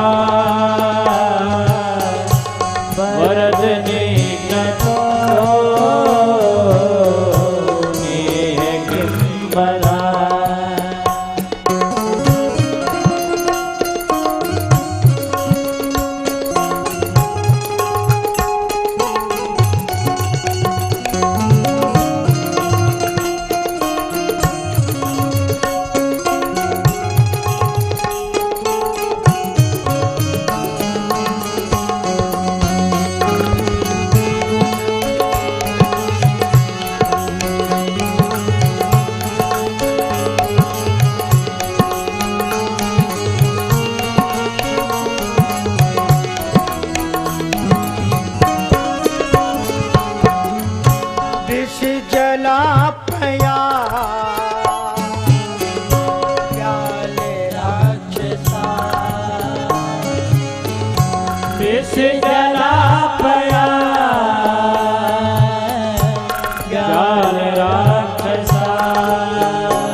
गोविंद जो ही अदृश्य हुए, गोविंद हमें तड़पाओ मत। आपके बिना एक पल भी हम ब्रजांगनाओं का जीवित रहना मुश्किल है, क्योंकि आप हमारे प्राणधन जीवन। जयति तेदिकम जन्मना व्रजा, आपके जन्म लेने से ये ब्रजमंडल की इतनी कीर्ति का विस्तार हुआ है, इतनी कीर्ति का विस्तार है कि ये वैकुंठ से भी आगे इसकी कीर्ति का विस्तार हो गया है। तब जन्मना व्रजा वैकुंठात अधिकम जयति, आपके जन्म से वैकुंठ से भी अधिक ब्रज की महिमा बढ़ गई। कैसे आपको पता लगा? कहा कि जो वैकुंठ की अधिष्ठात्री देवी जो लक्ष्मी है, सर्वत्र तो सा सेव्या अस्ति अत्र सेविका, सर्वत्र तो उसकी सेवा की जाती है, पर वो वहाँ यहाँ रह करके वह बेलवन में झाड़ू लगाती है, सफाई करती है, पत्रवन पदम फलों खिलाती है। इसलिए इससे ये पता लगता है कि आपकी जो शोभा है, आपकी जो गरिमा है, आपके जन्म से इस ब्रजमंडल की गरिमा। जयति तेदिकम जन्म न व्रजा श्रयत इंदिरा शश्वदत्त ही, क्योंकि इंद्रामणि क्या होता है? लक्ष्मी। लक्ष्मी जी शाश्वत रूप से यहाँ ब्रज में निवास करती हैं। इसलिए इस ब्रजमंडल की गरिमा वैकुंठ के लोग भी सुखानुभूति साधनुभूति का अनुभव करने के लिए ब्रज भूमि से में आते हैं, तो निश्चित रूप से इसकी गरिमा बहुत ऊंची आपके जन्म से बढ़ गई है। और इसलिए अत्र इंद्रा शाश्वत श्रेयत, शाश्वत रूप से निरंतर रूप से यहाँ सेवा में लगी हुई हैं। इसीलिए इनका अद्भुत है महत्व तो आपके आगमन से बढ़ गया है। आप कृपा करके हमें दर्शन दो, हमारे प्राणों को आप बचाओ। और वो कहते हैं त्वयि धृता शिवस्त्वाम विचिन्वते दयति दृश्यताम दिक्षुता। आप हमें एक बार फिर निहारो। आपने तो ऐसा स्वरूप बना लिया मानो कि हम आपके हैं ही कोई नहीं। हे गोविंद, हम आपके ही हैं, हम कोई पराई नहीं है जो आप हमें देख नहीं सकते। इसलिए दैत दृश्यताम दिक्षुतावकाश त्वयि धृता शिवस्त्वाम विचिन्वते। आपने ही हमारे हृदय को रख रखा है और हमने अपने हृदय को आप में ही सन्निविष्ट कर रखा है। इसलिए आप हमें छोड़ करके मत जाओ। रोती हुई और बिलखती हुई गोपियां कहती हैं, क्या आपने इसी दिन के लिए आपने हमें जीवित रखा था? शरद उदास है साधु जात जत सरस जो दर श्री मुसादृशा। ये तो हमें मालूम है कि आप चोरी करने में इतने निपुण हो, सरोवर के अंदर विकसित कमल की पंखुड़ियां की शय को भी आप चोरी कर लेते हैं। तो अगर आपने हमारे दिल की चोरी की तो कोई आपने बड़ी बात नहीं की, लेकिन फिर आपने हमें अपना बना ही लिया। अपने प्रेम में, स्नेह में, तिरछी चितवन से, मधुर मुस्कान से, बांसुरी की ध्वनि से, अपनी मनुष्य तरंगों से आपने जब हमारे मन को अपनी ओर आकृष्ट कर ही लिया, तो अब आप हमें अपने वियोग में तड़फा तड़फा करके मार क्यों रहे हो? ये तो उसी तरह से है जैसे कि कोई बकरा खरीदे और फिर उसको खिला पड़ा करके तंदुरुस्त हिष्ट पुष्ट करे और फिर एक वक्त आने पर खुद ही अपने हाथ से ही उनको काट डाले। आपने पहले तो अपने स्नेह से, प्रेम से आपने हमें पल्लवित पुष्पित करके आशान्वित किया, जीने की लालसा आपने हमारे जीवन में जगाई। और जब हम आपके ही आधार, आप हमारे प्राण हो गए, तन हो गए, मन हो गए, वचन हो गए, तो आप इस प्रकार से वियोग दे करके जो तड़फा रहे हो, ये उचित नहीं है। अगर आपको मारना ही श्रेयस करता तो फिर विष जलापयाद ब्याल राक्षसाद वर्ष मारुताद वैद्य तानलाद। जमुना के विषाक्त जल को पान करके हम ब्रजवासी मर गए थे, फिर अपनी अमृत श्रावणी बूटी से आपने क्यों जलाया हमको? विष जलापयाद ब्याल राक्षसाद, अघासुर के मुख में सब चले गए थे, आपने क्यों जीवन दिया हमें? और उसके बाद में इंद्र के भयानक कोप में संपूर्ण ब्रजमंडल बह रहा था, बह जाने देते कि वह मौत और आपके वियोग में तड़प तड़प करके मरने वाली मौत गोविंद, उस मौत से भी कहीं बड़ी भयानक है। इसलिए हम आपके बिना एक पल भी रह नहीं सकते। आप कृपा करके दर्शन दो। न खलु गोपिका नंदनो भवान। हमें तो ऐसा लगता है कि आप नंद नंदन है ही नहीं, क्योंकि नंद जी तो इतने उदार श्रोमणी है, वे किसी के दुख रंच मात्र भी नहीं देख सकते। लेकिन हम तड़प रही हैं, रो रही हैं, प्राण निकल रहे हैं, फिर भी आप हमारे अविता परता होते हुए भी आप हमारी संवेदना को नहीं समझ पा रहे हैं। क्योंकि अखिल देही नाम अंतरात्मिक। ऐसा नहीं है कि हमारा वियोग, हमारी तड़प, हमारी संवेदना और हमारी आपके विरह में उत्कट विरह की जो आकांक्षा है आप जानते नहीं। क्योंकि अखिल देही नाम अंतरात्मिक, संसार में जितने भी प्राणी हैं सबके उर अंतर बसहु जानहु भाव को भाव। आपसे कोई भी भाव छुपा हुआ नहीं है, इसलिए आप हमें इस तरह से संवेदना में क्यों तड़पा रहे हो? प्रणत देही नाम पाप कर्षणम। अंत में आपको संक्षिप्तता में बताएं, उन्होंने अंत में ये कहा है कि यत्ते सुजात चरणाम्बुरहम स्तनेषु भीता सनई प्रिय दधि मही करके शेषु तेनाटवी मटसी व्यथते नैव कुंसित कुरूपादि वद भ्रमते धीर भवदायु सामने। आपके चरण कोमल इतने सुकोमल हैं, सत्या प्रस्फुट कमल पंखुड़ियों के तने सुकोमल आपके चरण। इतने सुकोमल चरण अगर आप हमारे वक्षस्थल पर रखते हो तो हमें इस बात का डर लगता है कहीं ये हमारे वक्षस्थल की कठोर अस्थि आपके कोमल सुकोमल चरणों के तलवों में चुभ न जाए। तेनाटवी मटसी, आप उन्हीं सुकोमल चरणारविंदों से देखो ब्रजांगनाओं का ये भाव। भरत जी यही कह करके रोते हैं। भरद्वाज जी ने पूछा कि भरत तुम क्यों रो रहे हैं, तुम्हारा राम वनगमन में दोष नहीं है? तो भरत जी ने रोते हुए कहा कि राम लखन सिय बिनु पगे पन, राम लखन सिय बिनु पग पन, कर मुनि बेश फिरहि बन बन,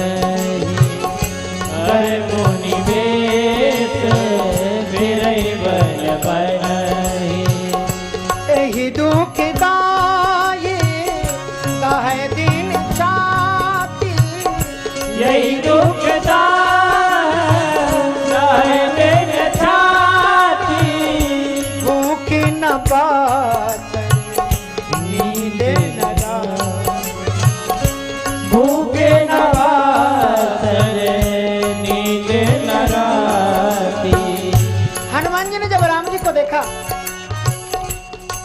तो उनकी आंखें सजल हो गई।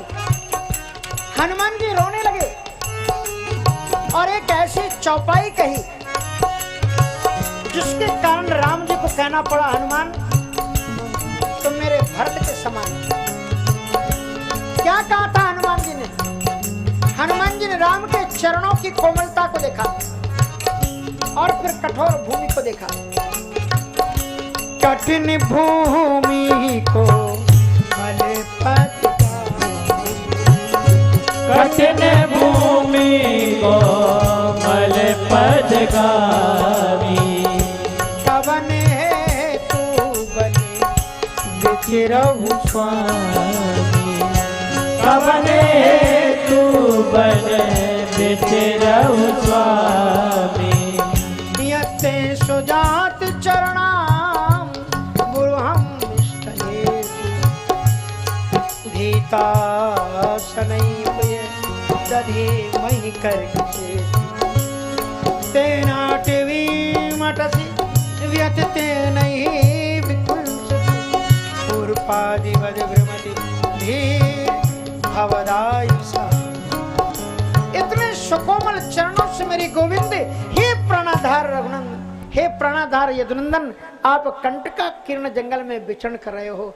व्यथते नहीं वो कुंसित, आपके चरणों में कांटे विद्ध नहीं हो रहे होंगे? क्या ये कंटक नहीं लग रहे होंगे? इसलिए हम आपके वियोग में रोपे हैं, तड़पे हैं, कितना भी दुख उठा लें ठीक है, लेकिन गोविंद अगर हमसे नहीं मिलना चाहते हो तो मत मिलो, पर आप कंटका किरण जंगल में विचरण मत करो। तत् सुखी सुखित्तम।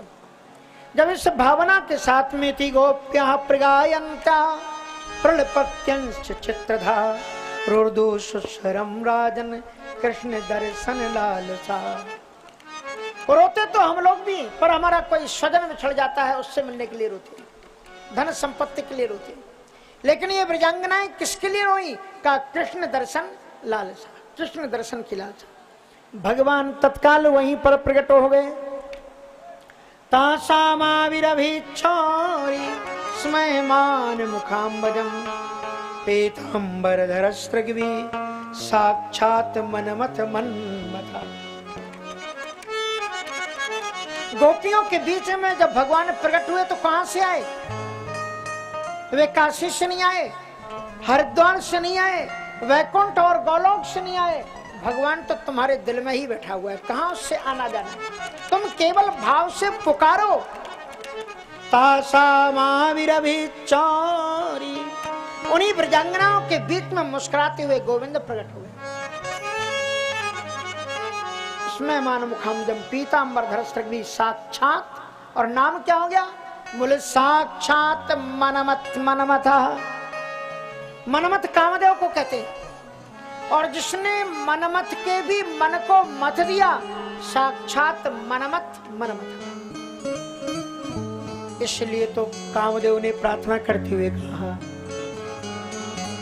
अच्युतम केशवम नाथे नारायणम दामोदरम वासुदेवं हरि अच्युतं केशवं राम नारायणं कृष्ण दामोदरं वासुदेवं हरि अच्युतं केशवं राम नारायणं कृष्ण दामोदरं वासुदेवं हरि श्रीधरं माधवं गोपिका वल्लभं जानकी नायकं रामचन्द्रं भजे।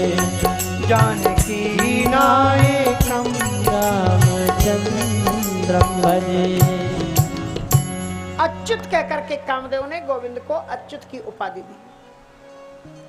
अच्युत माने जो उनके मन को डिगा नहीं सका, उनका नाम अच्युत है। ऐसे अच्युत भगवान श्याम सुंदर ने उनको दर्शन दिया। फिर बहुत प्रश्न ब्रजांगनाओं ने किए हैं, बड़ा अपना गुस्सा दिखाया है उन्हें। इति गोप्या प्रगायंता एका भ्रुकुटी मावद्ध प्रेम संरम्भ विह्वला घ्नीवेक्षित कटाक्षेपै संदट्ट दशनच्छदा। ब्रजांगनाओं ने अपने अंगराग से आंसू बहे हैं और अंगराग उनमें लगा है, उससे कंचुकियां जो गेली हुई हैं उन कंचुकियों को जमुना के तट पर बिछाया है। ऐसा श्रेष्ठ आसन गोविंद को कभी मिला नहीं होगा। फिर किसी ने उनके पांव को पकड़ा है, किसी ने हाथ को पकड़ा है, किसी ने अलग अलग करके, और एक पास में नहीं थोड़ी दूर हट करके खड़ी हुई है।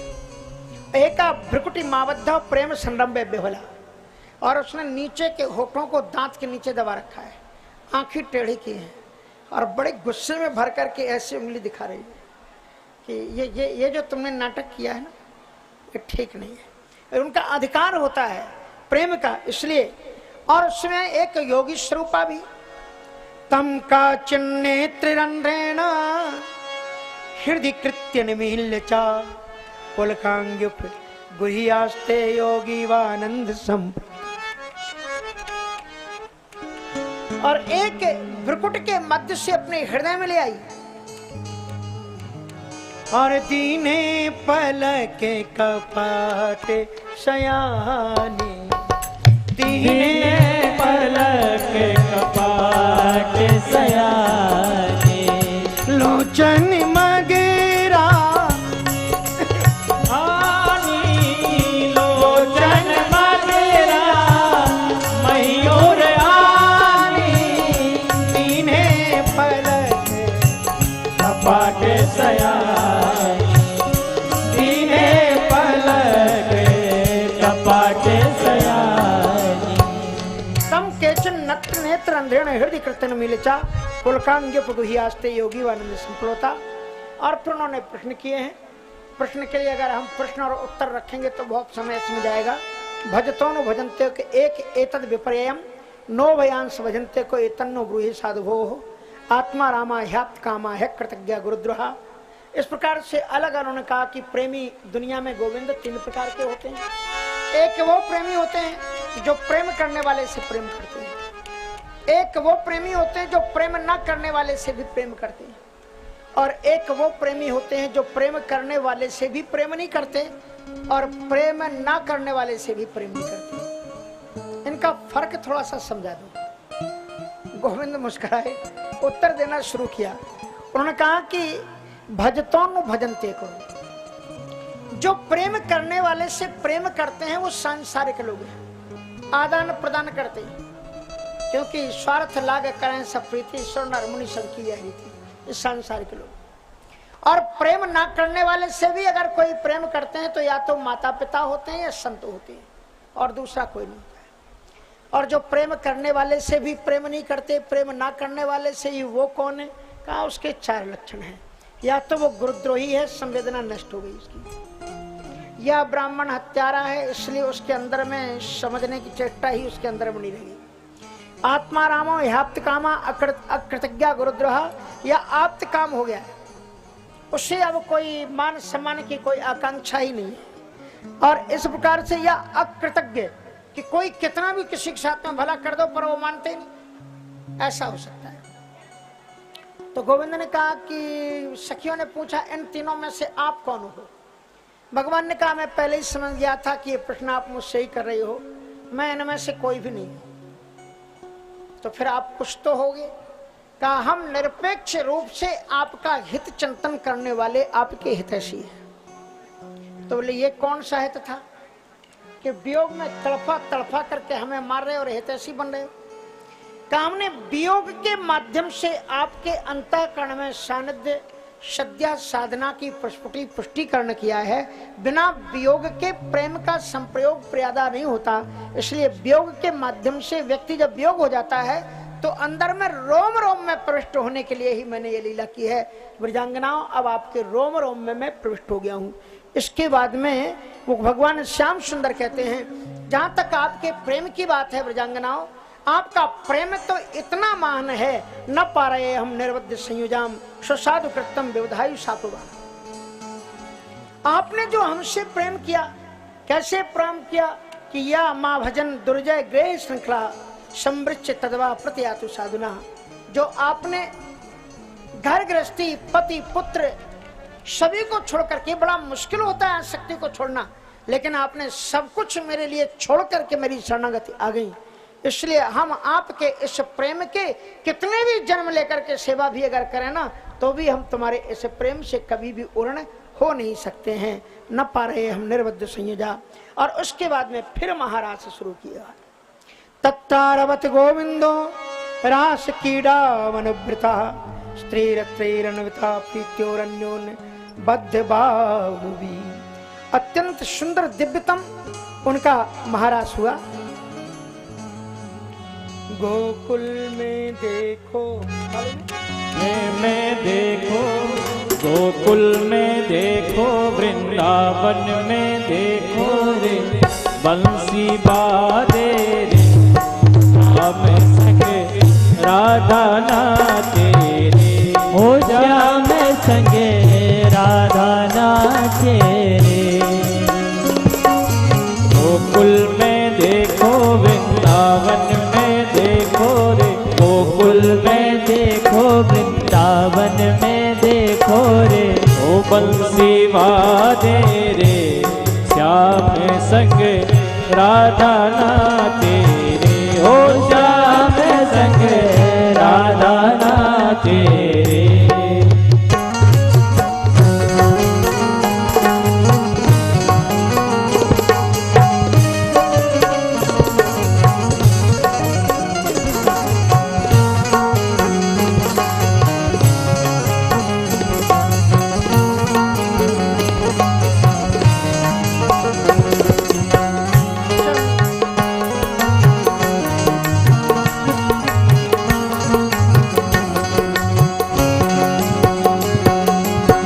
चंद्र किरण सा श्याम सलोना, दो आँखें कजरारी, हो चंद्र किरण सा श्याम सलोना, दो आँखें कजरारी। ओ ठुमुक ठुमुक नाचे गोपियन के संग, जग का पालन हारी। ठुमुक ठुमुक नाचे गोपियन संग, ब्रज का पालन हारी। हो राधा बिहारी संग सिया सुकुमारी संग, राधा बिहारी संग सिया सुकुमारी संग, मिल मिल नाचे रे, श्याम संग राधा नाचे रे, ओ श्याम संग राधा नाचे रे।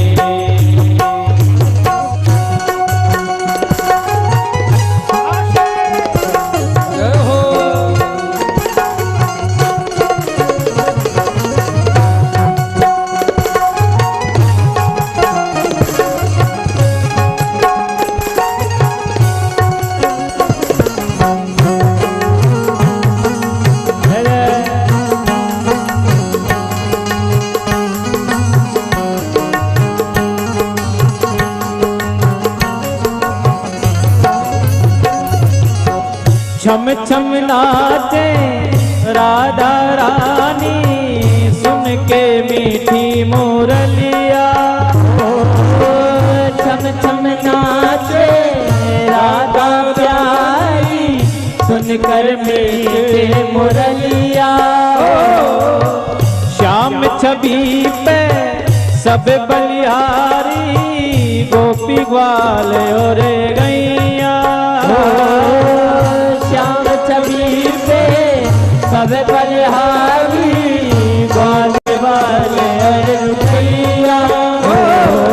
सरर सर के रे पवन पुरवैया हो, सरर सर के रे पवन पुरवैया हो, मेघा गाते रे, श्याम संग राधा नाचे, ओ श्याम संग राधा नाचे रे।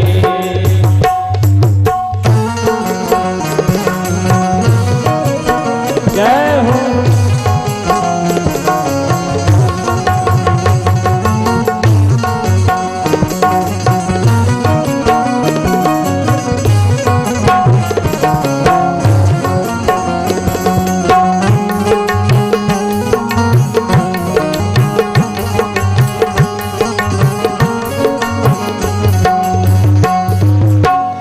बंसी बट पे यमुना तट पे कान्हा रास रचाए।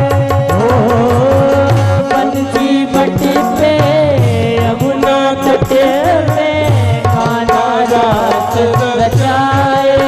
ओ बंसी बट पे यमुना तट पे कान्हा रास रचाए। ओ बंसी बट पे यमुना तट पे कान्हा रास रचाए। गोपी बन के शंकर नाचे गोपेश्वर कहलाए। गोपी बन कर शंकर नाचे गोपेश्वर कहलाए। डम डम डमरू बाजे कान्हा की मुरली पे डम डम डमरू बाजे कान्हा की मुरली पे सब जगना तेरे श्याम संग राधा ना तेरे। हो श्याम संग राधा ना तेरे।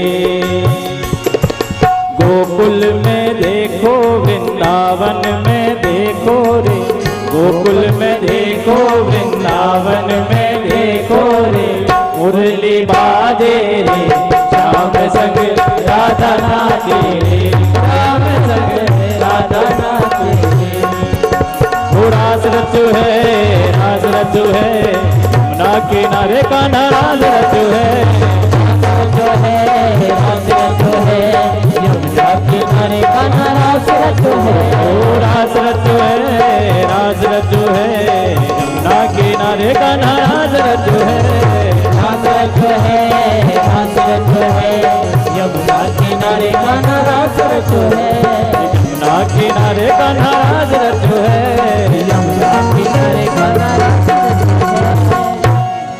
विक्रीडितं ब्रजवधू भिरिदं च विष्णु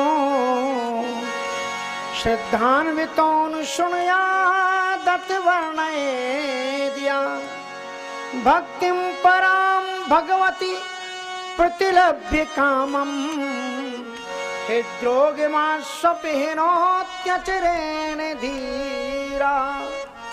ये जो महाराज की कथा है इसकी फलश्रुति बताइए। इस महाराज की कथा को श्रवण करने का हर एक कथा का अपना फल है। अगर ये वासनामयी कथा होती तो फलश्रुति को जरा गौर से सुनिए। इसमें कहते हैं विक्रीडितम ब्रजवधू भिरिदम च विष्णु।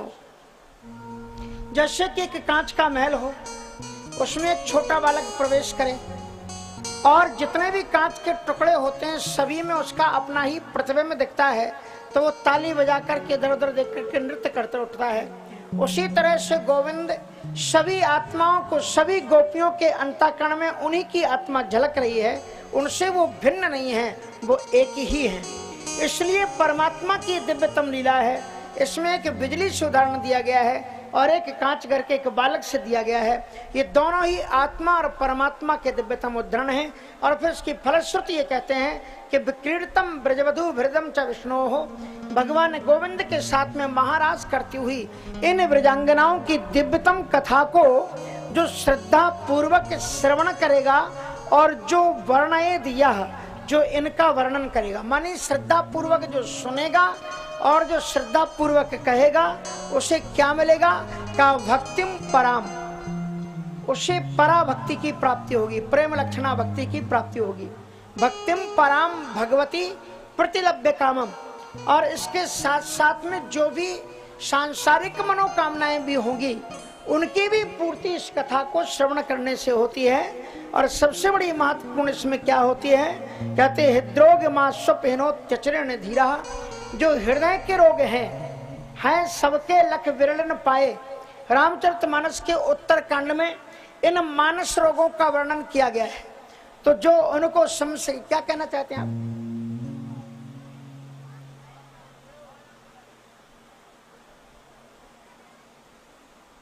हाँ जी, सुनाई नहीं पड़ रहा है यहां तक आप जो बोल रहे हैं। बैठ जाइए, बाद में आप चर्चा कर लीजिएगा। तो आश्वहीनोत्यचरण धीरा, हृदय रोग, हृदय के जो रोग हैं, जाने ते छीने कछु पापी, नाश न पावे जन परितापी। तो ये जो तमाम प्रकार के हृदय रोग हैं, तो अहंकार अति दुखद डमरुआ, दंभ कपट मदमान नेहरुआ, उदरा तृष्णा उदर वृद्धि अति भारी, तरण ईष्णा तरण। तो ये जो हृदय रोग हैं सबके लख विरल न पाए, लेकिन इस कथा को श्रवण करने से हृदय रोग आश्वहीनोत्यचरण धीरा। हृदय के जो रोग हैं, आशु मानी तत्काल, अपहीनोति, तत्काल गोविंद की मंगलमयी कृपा से इन सारे रोगों की निवृत्ति हो जाती है, परिष्कृति होती जाती है, शुद्धि हो जाती है। इसलिए ये जो कथा है फलश्रुति से जानी जाती है कि ये ध्यान रखना चाहिए। ये महाराज की जो कथा है, इस महाराज की कथा में ये बताया गया है, इस हर एक श्रीमद् भागवत के स्कंद के बाद में लिखा हुआ है परमहंस संहितायाम।